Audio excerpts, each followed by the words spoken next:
Telugu Desam party కక్ష సాధింపు రాజకీయాలు చేయదు. ఒకటి గుర్తుపెట్టుకోండి క్లారిటీగా, ప్రతి ఒక్కటి మీరు ఎప్పుడైనా చూడండి, సాక్షాత్తు చంద్రబాబు నాయుడు గారిపైన బాంబ్ బ్లాస్ట్ జరిగితే ప్రొసీజర్ ప్రకారమే వెళ్ళారు కానీ ఏ రోజు వ్యక్తిగతంగా వెళ్ళలేదు. ఆ రోజు నిండు శాసనసభలో తన శ్రీమతి గురించి వ్యక్తిగత హననం చేస్తే వ్యక్తిగతంగా వెళ్ళాల, ప్రొసీజర్ ప్రకారంగానే వెళ్ళారు.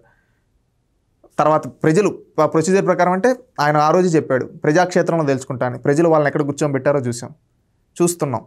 ఈరోజు ఇంకా మాట్లాడితే జగన్మోహన్ రెడ్డిని రేపు భవిష్యత్తులో ఎక్కడ కూర్చోబెట్టాలో కూడా ప్రజలకు తెలుసు. ప్రజాస్వామ్యంలో ప్రజలే సర్వాధినేతలను నమ్మే పార్టీ తెలుగుదేశం పార్టీ.